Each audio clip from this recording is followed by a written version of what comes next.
As I explained in Saving Nine, the evolution up to 9 members of the Supreme Court was gradual. There's nothing magic about the number 9, as I explain in the book.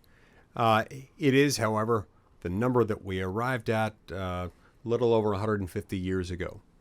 And it's an odd number, which is good because it doesn't result in tie votes, except in the rare instance where you've got a justice disqualified or recused or, for whatever reason, not sitting.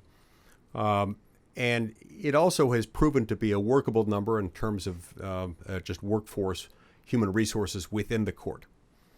The point I explain in the book is that having achieved that level of balance, having achieved something that works from a human resources standpoint, there's enough work power in that machine to handle the cases that they need to handle, that we ought not tinker with it.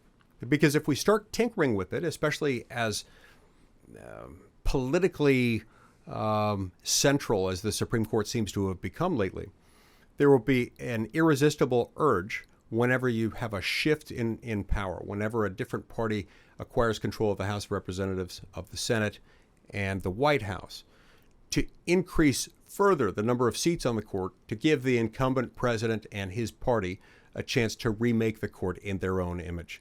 And because of the fact that our Supreme Court justices, like all other Article III judges in the federal system, have life tenure, you can't just whittle it back down afterwards. You can reduce it, but you can reduce it only after an additional vacancy has occurred, and that can take years, if not decades, to complete.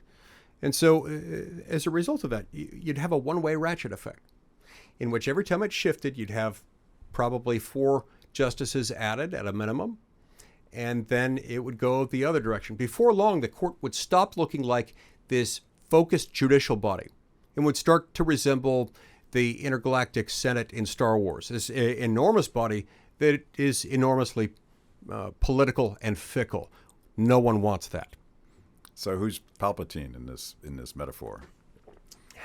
I'm pretty sure that's Biden. Yeah, it's got to be Biden. Yeah, I am the Senate. Yeah.